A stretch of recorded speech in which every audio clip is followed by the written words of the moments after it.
Hi hello అందరికి నమస్కారం. నేను మీ ఆంధ్ర అమ్మాయిను. అందరు ఎలా ఉన్నారు? అందరు బాగున్నారనే అనుకుంటున్నాను. సో ఈ రోజు నేను హైదరాబాద్ బోడుప్పల్లో ఉన్న నిమిషాంబికా దేవి టెంపుల్ కి అయితే వచ్చా అనమాట. ఇక్కడికైతే మెట్రో అనేది ఉండదు. సో డైరెక్ట్ గా బస్సెస్ అయితే ఉంటాయి అనమాట. మీరు లేదు పాసిబుల్ అవ్వదు అంటే ఉప్పల్ దగ్గరికి వచ్చిన తర్వాత మెట్రోలో అక్కడి నుంచి బస్సెస్ ఉంటాయి. సో బస్సెస్ కి వచ్చిన తర్వాత మీరు బస్సెస్ దగ్గర నుంచి బస్ స్టాప్ నుంచి ఇక్కడికి వాకబుల్ డిస్టెన్సే అనమాట. బస్ దిగిన తర్వాత లొకేషన్ ఆన్ చేసుకోండి. టెంపుల్ కి అయితే వచ్చే విత్ ఇన్ 5 minutes లోనే మనం రీచ్ అయిపోతాం అనమాట టెంపుల్ కి అయితే.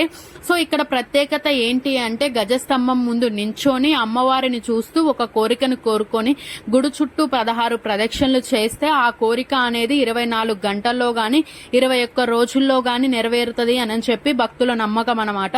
సో అలా నెరవేరిన తర్వాత తిరిగి వచ్చి మళ్ళీ 108 ప్రదక్షిణలు చేసి అమ్మవారికి వడి బియ్యం సమర్పించుకుంటారనమాట.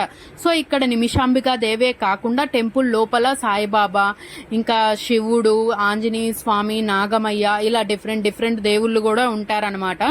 సో ఆ గుడికి ఆపోజిట్ లోనే మనకి అక్కడ గ్రామ దేవత అయిన పోచమ్మ గుడి కూడా ఉంటది.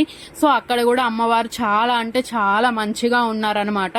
సో మీరు అక్కడికి వెళ్ళినప్పుడు ఒకసారి ఆ టెంపుల్లో కూడా వెళ్ళి విజిట్ చేయండి. సో మంచిగా ఉంటది. సో నాకు కోరిక నెరవేరిందా లేదా అనేది చెప్తా అన్నా కదా వీడియో చివర్లో. సో చెప్తున్నాను వినండి. నా కోరిక అయితే నెరవేరలేదు. సో అప్పుడే చెప్తున్నావు అని అనుకుంటున్నారేమో. లేదు, నేను ఈ వీడియో తీసి ఆల్మోస్ట్ 1.5 month అయితే అయింది ఈ టెంపుల్ కి వెళ్లి. స్టిల్ నా కోరిక అయితే నెరవేరలేదు అనమాట. కొంతమందికి నెరవేరుతుంది, కొంతమందికి నెరవేరదు. అసలు నేను ఏం కోరుకున్నా అంటే ప్రతి ఒక్క గ్రాడ్యుయేషన్ స్టూడెంట్ కోరుకునే కోరికే నేను కోరుకున్నా అనమాట. అదే జాబ్ రావాలి అని చెప్పి కోరుకున్నాను. సో నాకైతే రాలేదనమాట. కొంతమందికి నెరవేరుతుంది, కొంతమందికి నెరవేరదు. సో నాకైతే రాలేదు. నేను మళ్ళీ అయితే విజిట్ చేయలేదు అనమాట టెంపుల్ కి. సో ఇంతే అనమాట. సో మీకు వీడియో నచ్చితే లైక్ చేయండి, షేర్ చేయండి, సబ్స్క్రైబ్ చేయండి. ఇంకొక విషయం, అమ్మాయిలు ఖచ్చితంగా జడ వేసుకునే వెళ్ళాలి. So bye bye.